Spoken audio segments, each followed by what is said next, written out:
gusenga everyday, gusenga buri munsi. Nusenga uzanesha, nunanigwa gusenga uzaneshwa. Senga. Reka ngusuhuze inshuti ya gusenga everyday, nizere kura amahoro. Mu bisanzwe muri kumwe nanje Manirakiza Edouard. Twakiriye abantu muri mu Rwanda, mu Burundi, mu biyaga bigari mwumva ikirundi n'ikinyarwanda n'ikinyamurenge, tubakakira kuri channel ya gusenga everyday, tubabwira ngo Imana ibaho umugisha. Abantu muri Aziya turabakunda cyane, Imana ibaho umugisha. Abantu muri Australia mudukurikirana, Imana ibaho umugisha. Abantu muri Amerika mudukurikirana, Imana ibaho umugisha. Abantu muri Aziya tubabwira ngo Imana ibahe umugisha. Mu bisanzwe ko kuri kamera ya gusenga everyday turi kumwe na Dogiteri Pasiteri Mpaziwe. Uraho Dogiteri? Somevye porta. Imana iguhe umugisha cyane kwitabira ubutumire bwa gusenga everyday. Twibutsa abantu mutarakanda subscribe, mukande subscribe, mukore share. Uyu munsi Pasiteri dufite ibibazo 10 tugiye kubaza kubijanye n'itorero. Uyu munsi ntekereza yuko turi ku gice cya gatandatu c'imihango c'itorero, imihango y'itorero. Ni muri dogitrine 10. Kugira ngo umukristo abe umukristo mwiza agomba kwiga dogitrine 10. Izi dogitrine 10 rero zituma umukristo aba umuntu ukuze mu gakiza. Niyo mpamvu abantu benshi impamvu badakora mu gakiza nuko babona muri aya madogitrine 10 babona ka dogitrine kamwe konyene niko bigishwa. Niyo mpamvu badakura mu gakiza. Rero Dogiteri tugiye kubaza ibibazo 10 kubijanye na dogitrine n'ibijanye n'imihango, imihango y'itorero. Ikibazo cya mbere Pasiteri kiragira ngo turazi yuko kuva kera itorero rya Gatolika rigira amasakaramentu 7 nk'imihango y'itorero. Ese kuki abaporoso bo bubahiriza 2 gusa, umubatizo n'igaburo ryera? Mu mihango 7 abagatolika bubahirizaga hari umuhango w'ubukwe, hari umuhango w'ubusaserdoti, hari umuhango wo gukomezwa, hari umuhango wo gusigwa kw'abarwayi, hari umuhango wa penitensiya, hakaba noneho n'umubatizo n'igaburo ryera. Baza kuja impaka rero basanga imihango Yesu yasize asigiye itorero ari imihango 2 gusa, ari wo mubatizo yatanze urugero, ari n'igaburo ryera. Iyo mihango yombi abaro yemerwa n'itorero baje kwita abaprotestanti, ariko basanga biriya ari ibindi mihango yerekeranye n'itorero Gatolika gusa, itagira ihuriye n'ubutumwa bwiza bwa Yesu Kristo. Ntabwo Yesu yigeze avuga ko umuhango w'ubukwe ari umuhango w'isakaramento. Ntabwo Yesu avuga ko umuhango wo gukomezwa kw'abarwayi wo gusigwa kw'abarwayi ari umuhango yasize nk'urugero. Ntabwo Yesu yavuze ko uriya muhango wo gukomezwa ari urugero yasize. Ntabwo Yesu yigeze avuga ko ubusaserdote ari umuhango wemewe. Ntabwo Yesu yigeze avuga ko penitensiya ari umuhango. Ahubwo imihango 2 yemejwe na Yesu Kristo ni umubatizo n'igaburo ryera. Iyindi n'andi mabwiriza n'amahame y'itorero ry'i Roma gusa, ariko ntayarahuriye n'umuhango wa Kristo Yesu. Ikibazo cya kabiri, ese Pasiteri, ese umuntu akwiye kubatizwa yujuje imyaka ingahe y'amavuko? Biterwa na umuryango asengeramo. Hamwe bavuga ko akwiriye kugira imyaka 12 kuko aribwo abasha gutandukanya iciza n'ikibi, kuko Yesu Kristo yaje kuboneka mu rusengero. Se na nyina bamushaka iminsi 3, bamubaza ngo tumaze iminsi 3 gushaka, ngo wabagahe waraturuhije.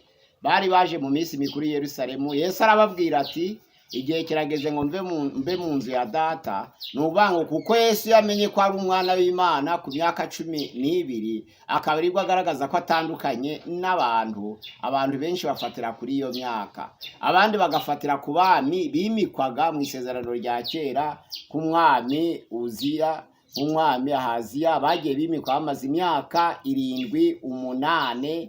Hariya mu bami ba mbere ibice 21, umurongo wa mbere, n'abami ba mbere igice 11, umurongo wa mbere na 12. Aho abami bagendaga bimikwa bafite imyaka 7 cyangwa 8. Bamwe bafatira kuri 7 bashingiye ko umwana atangira kugira isoni afite imyaka 7, bakavuga ko iyo atangiye kugira isoni warangije gutandukanya ikibi n'iciza. Bamwe barebera ku myaka y'abami bimitswe, abandi bakarebera ku myaka Kristo yamenye ko ari umwana w'Imana. Mbo biterwa n'itorero kominote umuntu asengeramo, ariko ntabwo bigira imyaka Yesu yasize. Urakoze pasiteri. Ikibazo cya gatatu, ese umuntu tabatijwe ntabwo azaja mu ijuru? Biterwa n'impamvu. Yesu Kristo yaravuze ngo emera ubikore igihe yaraje kubatizwa hariya na Yohana umubatiza. Tugiye gusoma mu magambo avuga ngo Matayo 3:13 kugeza 17 haratubwira hati, icyo gihe Yesu ava i Galilaya aja kuri Yorodani asanga Yohana ngo amubatize. Nawe ashaka kumuhakanira ati, kwari nje wari ukwiriye kubatizwa nawe, none ni wowe unsaze? Yesu aramusubiza ati, emera ubikore kuko ari byo bidukwiriye ngo dusohoze gukiranuka kose. Aherako aremera. Yesu amaze kubatizwa, uwo mwanya ava mu mazi, ijuru rirakinguka, umwuka w'Imana amanuka asa n'inuma amujaho. Maze ijwi rivugira mu ijuru riti, nguyu umwana wanjye kunda nkamwishimira. Ahangaha bisobanura ko kubatizwa kwese bitanzemo urugero kwari ugusohoza gukiranuka. Kandi Pawulo yaravuze ngo mugere ikirenge mu cyanjye nk'uko nanjye nkigera mu cya Kristo Yesu. Umuntu utabatijwe rero abyanze ku bushake bwe ntabwo yabona ubugingo buhoro, kuko ni umunyagasuzuguro. Kandi abanyagasuzuguro ntabwo bazaraga ubwami bw'Imana. Ariko noneho ari igihe cy'intambara, bakaba bari gutegura umubatizo w'abayigura umubatizo, hakaba intambara bagahunga, ariko bemeye bakabura uko babatiza kubera bari mu mashamba, abandi bari mu buhungiro. Byarabaye mu gihe cy'itoro ry'Isimurunda, habaye itoro bitaga ngo Eglise de Katakombe. Katakombe ni amavumo babagamo n'ibitare, kuko babuze aho guhungira bakaja mu mavumo. Abihanaga bari mu mavumo, ingabo z'i Roma zabaga zakikije amazi n'imigezi yose n'amasoko, bakabura aho babatiriza. Iyo rero abantu bizeye hakaba ibiza byatuma badakora umuhango wo kubatiza, abo ni abakristo basa. Ariko iyo umuntu yanze umubatizo wateguwe nta kiza cyamubujije, uwo ni umunyagasuzuguro, azicwa n'agasuzuguro ke. Narizo mpamvu muri Bibiliya usomye hariya muri Luka ibice 23:39 kugera 43 hatanga urugero rw'umwambuzi, kuko yari ari ku musaraba kandi akarabukwa, akemera ko ari umunyabyaha, akemera ko Yesu Kristo ari umuziranenge, akemera kwatuza akanwa ke, avuga ko niwatuza akanwa kawe ukizera mu mutima wawe ko Imana yazuye Yesu Kristo mu bapfuye kuzakizwa. Ariko watuye ko Yesu Kristo ari umwami, yari ari ku musaraba, ntabwo yagiye mu mazi ngo yibizwe, ariko yarakijijwe kandi azabona ubugingo buhoraho kubera ibiza byari bihari icyo gihe. Ariko umunyagasuzuguro ntabwo yaraga ubwami bw'Imana, kuko yabyanze nta biza bimubujije. Urakoze pasiteri. Ikibazo cya kane, ese umubatizo w'amazi n'umubatizo w'umwuka wera ikibanziriza ikindi niki? Ibyiza dusabye mu byakozwe n'intumwa ibice 10:44 twumva uko atubwira ibyakozwe n'intumwa. Ibice 10:44 aravuga ngo, Petero akivuga ibyo, umwuka wera amanukira abumvise ayo magambo bose. Abizeye bo mu bakebwe bajyanye na Petero barumirwa bose, kuko n'abanyamahanga nabo bahawe umwuka wera akaba basutsweho, kuko bumvise bavuga izindi ndimi bahimbaza Imana. Maze Petero arababaza ati, abangaba bahawe umwuka wera nkatwe, ninde ubasha kubima amazi ngo batabatizwa? Ategeka ko babatiza mu izina rya Yesu Kristo. Baherako baramwinginga ngo amareyo iminsi. Ahangaha Bibiliya itubwira ko icyiza ari uko umuntu yabanza kubatizwa mu mwuka wera, kuko nibwo abaye mu Kristo. Kuko umubatizo w'amazi ntabwo uhindura. Umubatizo w'amazi ntabwo uhindura, igihindura ni umwuka wera. Nizo mpamvu iyo umuntu abaje kubatizwa mu mwuka wera, haba habaye igihamya cy'ukuri ko uwo muntu abaye umukristo. noneho rero hakaba hasigaye indahiro yo kugira ngo abe membre w'itorero. Ubwo rero kubatizwa mu mazi menshi ni ukugira ngo umuntu abe membre w'itorero, amenye aho abarizwa. Ku ijambo ry'Imana rivuga ko umubatizo w'amazi ntabwo ukuraho n'ico ryo ku mubiri, ahubwo ni indahiro y'umutima uticira urubanza kugira ngo ribe isezerano ry'Imana kubaye umwana w'Imana, ariko ntabwo arico gihindura umutima w'umuntu. Umwuka wera rero niwe uhindura umutima w'umuntu. Nizo mpamvu iyo umuntu abatijwe mu mwuka wera ukamwibiza, uba ubonye umwizera nyakuri. Abantu benshi rero babatijwe mu mazi menshi ari uko itorero ryishimiye kugira abayoboke benshi ngo batabakereza, bigatuma baja mu yandi matorero, ariko mu by'ukuri b'abantu batigishwe ngo bahinduke, abo bantu bakaba bakiriho bo kugorana, bahorana intambara. Nizo mpamvu iciza ari ukubanza kubatizwa mu mwuka wera kugira ngo wibizwe mu mazi. Urakoze pasiteri. Ikibazo ca gatanu, ese biremewe ko umuntu abatizwa inshuro irenze imwe? Hariya mu byakozwe n'intumwa n'ubundi 19 birahari. Umurongo wa mbere twumva uko atubwira Apolo ari Korinto, ibyakozwe n'intumwa 19 umurongo wa mbere. Paulo anyura mu bihugu byo haruguru, asohora muri Efeso, asangayo abigishwa bamwe, arababaza ati, mwahawe umwuka wera mutangiye kwizera? Baramusubiza bati, ntabwo twari twumva yuko umwuka wera yaje. Arababaza ati, mwabatijwe mubatizo ki? Baramusubiza bati, umubatizo wa Yohana. Paulo ati, Yohana yabatije umubatizo wo kwihana, abwira abantu kwizera uzaza hanyuma ye, ari we Yesu. Babyumvise batyo babatizwa mu izina ry'umwami Yesu. Paulo amaze kubarambikaho ibiganza, umwuka wera abazaho, bavuga izindi ndimi, barahanura. Abo bantu bose bari nka 12. Ahangaha bisobanura ko iyo umuntu yabatijwe biterwa n'uwamubatije uwo ari we. Iyo utemera inyigisho z'uwamubatije, ukaba utemera imyizerere z'uwamubatije, wakongera ukamubatiza, kuko icyo gihe ntiyabatijwe, ahubwo yari yiyuhagiye, niko babyita. Iyo wabatijwe n'umuntu utemewe cyangwa ukabatizwa n'umuntu w'umupagani, icyo gihe umubatizo wawe uhinduka kwiyuhagira, none icyo gihe arongera akabatizwa umubatizo wemewe, nta kibazo. Wabatizwa na gatatu.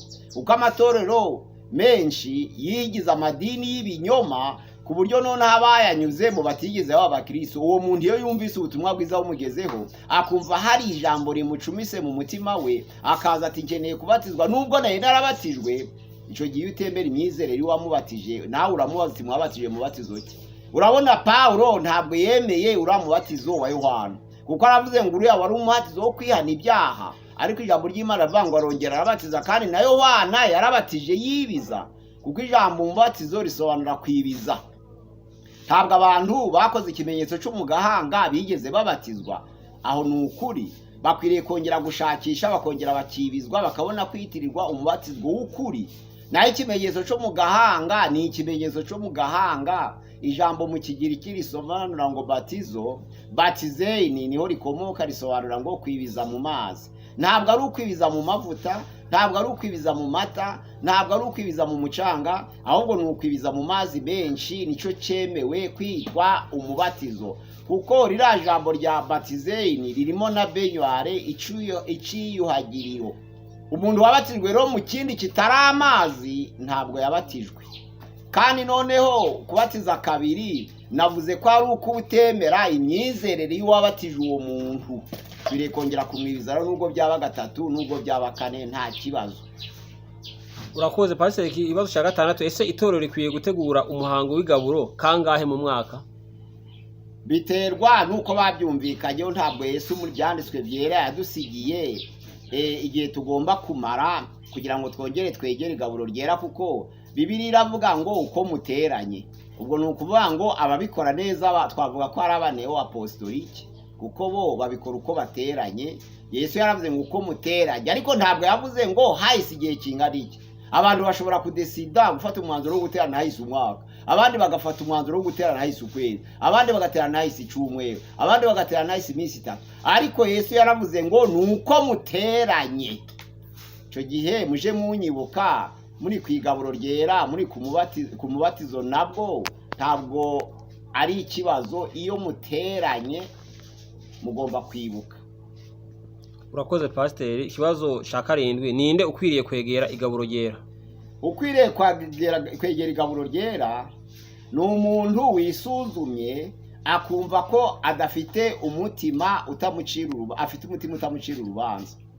Niwe wenyine ukwiriye kwegera igaburo ryera, aba yiyejeje. Ijambo ry'Imana hariya mu Bakorinto ba mbere igice 11 ku murongo waho nuwa 31 aravuga ngo twakwisuzumye ntabwo twagiyeho n'urubanza.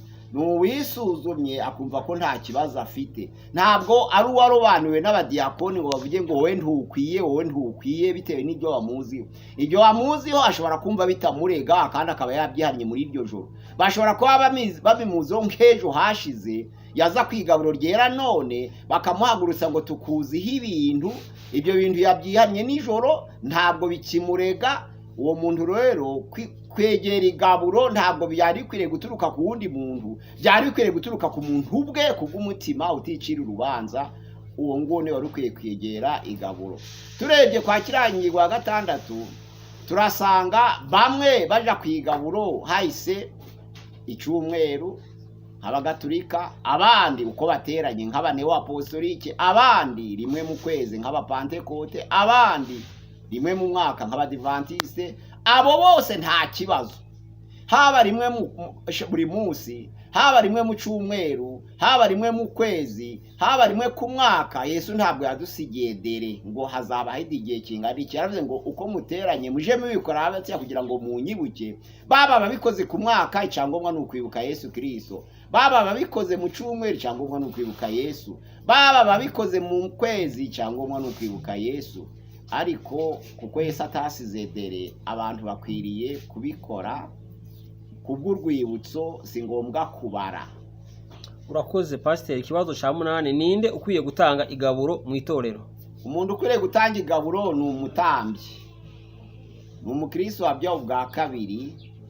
Ntabwo ari pasiteri gusa wimitswe kuba pasiteri, ahubwo umukristo wese wihannye akabyarwa ubwa kabiri nawe ahinduka umutambyi mu cyimbo cya Kristo. Kuko usomye Petero ya mbere ibice 2:9 haratubwira ngo mwebweho muri ubwoko bwatoranijwe, muri abatambyi b'ubwami, muri ishanga ryera, muri abantu Imana yarotse kugira ngo mwamamaze ishimwe ry'abahamagaye, ikabakura mu mwijima ikabageza mu muco w'itangaza. Abakristo babyawe ubwa kabiri nabo batanga igaburo, ariko bahewe uburenganzira n'umushumba wejejwe. Ni ukuvuga ngo iyo pasiteri ahari niwe utanga igaburo ryera, kuko niwe ushinzwe imihango. Ariko akudereze uri umukristo, akwemera akavuga ati simpari uyu munsi, utanga igaburo, ubihawe nawe waritanga. Ikibi ni uko umukristo yatanga igaburo pasiteri ahari, icyo gihe ni uguhangana.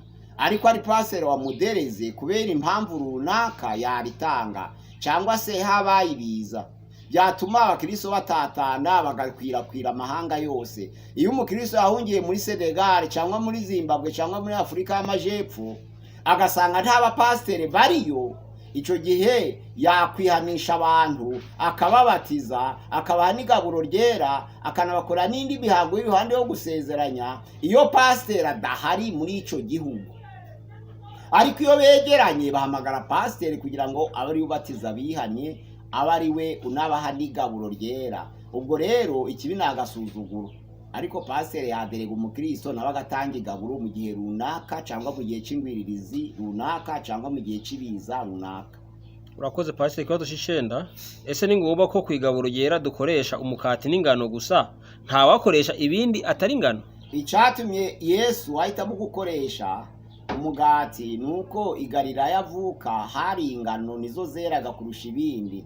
Isirayeli yeze ingano nyinshi, dani cyo cyatumye imitsima kuko yabonekaga iva mu ngano ariyo yakoreshejwe. Ariko noneho ijambo ry'Imana riratubwira ngo ibi byo kurya, iyi migati tugiye gusengera yari ibyo kurya nk'ibindi, na pasiteri ubwo arabifutura akavuga ati uyu mugati ntarawushimira ngo nsenge uracari ibyo kurya nk'ibindi. Ariko iyo umuntu amaze gusenga kuwushimira, wambara imbaraga z'umubiri wa Kristo Yesu. N'iyi divayi ntarayishimira, ni divayi isanzwe bayinywa uko bishakiye, ariko iyo bamaze kuyisengera, ijambo ry'Imana rivuga ngo yambara imbaraga z'amaraso ya Yesu Kristo. Nizo mpamvu ahatari ingano ntabwo abantu bareka kuja ku igaburo ryera. Bakoresha akawunga bishobotse, bakoresha igitoke c'ifiriti bishobotse, bakoresha ndetse n'ikirayi bishobotse, bakoresha n'ikijumba bishobotse, biterwa n'aho ibyo kurya biboneka. Icyangombwa nuko wabisengera ahubwo wejejwe, kuko ikintu gishira imbaraga mu igaburo ryera ntabwo ari karite y'ibyo kurya, ahubwo ni ukwiyeza kwabonetse mu mutambyi wabisengeye. Ni ukuvuga ngo bitarasengerwa n'ibyo kurya nk'ibindi, ariko iyo byasengewe n'uwiyejeje agashiramo za mbaraga zatuma wa mugati wambara imbaraga z'umubiri wa Kristo, cyangwa ya divayi yambara imbaraga z'amaraso ya Yesu Kristo, icyo gihe imbaraga ntabwo zituruka kuri karite y'ibyo kurya, ahubwo imbaraga zituruka ku wasenze uburyo yiyejejemo, icyo bita shekina. Nizo mpamvu atari ngombwa ngo abantu bakoreshe igituruka ku ngano gusa. Abantu nyine babikuriyemo baje barabona umugati bagatekereza ko igaburo ryose rikorwa n'umugati, ariko wakora ibikoreshwa ku igaburo mu bindi nabyo byaritanga, biturutse ku kwiyeza kuba biteguye, nta catuma bitagira imbaraga zo kwambara umubiri wa Kristo Yesu. Urakoze pasiteri. Ikibazo ca 10, vino sha Yesu yavuze muri Matayo 26:29 tuzasangira nawe mu bwami bw'Imana izaba imeze ite? Ntabwo mu ijuru abantu bazongera kunywa bizashirira ku isi. Zomye mu byahishuwe ibice ni 7 umurongo waho mu wa 13 bavuga ngo umwe muri bamarayika arambaza ati bariya bambaye ibishura ni bande kandi baraturuka he? Arambwira ati bariya nabaturutse muri urya mubabaro, kandi bamesha ibishura byabo byejesha amaraso y'umwana w'intama. Nico gituma bahora imbere y'Imana bakayikorera ku manywa na nijoro, nayo ikababambaho ihema ryayo.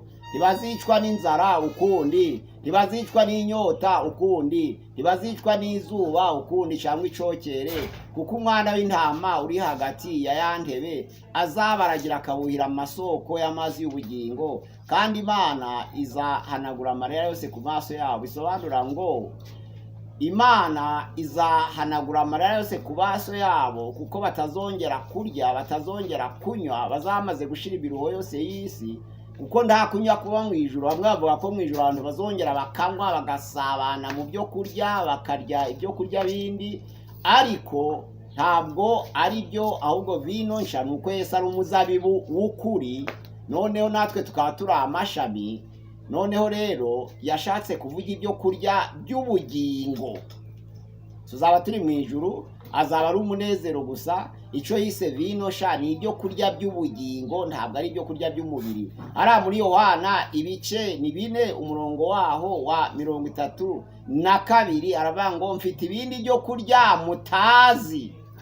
Nandizo mpamvu yabiryo mfite ibindi byo kurya mutazi. Yashaka kuvuga ibyo kurya by'ubugingo, ntabwo yashaka ibyo kurya cyangwa ibyo kunywa by'umubiri wa none. Oya. Urakoze pasiteri, Imana iguha umugisha, wasoza usenga Imana. Nakoze cyane kudukurikira kuri iyi channel ya gusenga everyday. Abadukurikira muzi nimero ya WhatsApp na nimero ya telefone, nayisubiramo. Nimero ni 0786966620 ni nimero ya WhatsApp. Abashaka kudukurikira bazaharebe, n'abashaka kubaza ibibazo bazarebe kuri 0786407035. Bizabafasha cyane kumenya gusobanukirwa iby'imihango dukwiriye gukora, kuko iyo twemerewe ni ibiri, niyo Yesu Kristo yadusigiye, kandi kugira ngo tuyikore tuba nka modere, nk'abamwigana, tugera ikirenge muce. Imana ibaha umugisha kandi bakomeze, kandi bagezeho amagambo y'Uwiteka meza mu izina rya Yesu. Amina. Mana turagushimiye, turaguhimbaza, ugize neza. uyu munsi mwiza uduhaye kugira ngo dusangire ibyo kurya byaratuganira ku mihango y'itorero. Twaganiriye ubusobanuro bw'itorero, twaganiriye amazina yitiriwe abayoboke b'itorero, twaganiriye amazina yitiriwe itorero ubwaryo, twaganiriye ubuzima bw'itorero ubwaryo, twaganiriye minisiteri cyangwa imirimo mu itorero.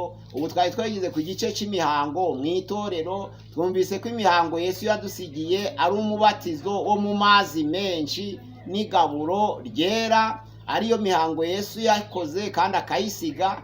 Umuhango w'igaburo kugira ngo dusohoze, kugira ngo twigane tuje duhora tumwibuka. Umuhango w'umubatizo kugira ngo dusohoze gukiranuka, ufashe abera b'Imana aho bari hose mu mahanga yose atandukanye, kugira ngo bashe kwizirikana iteka ryose bakiri hano mu isi mu murimo w'Imana no mu itorero, kugira ngo twubake umubiri wa Kristo Yesu mu izina rya Yesu. Amen.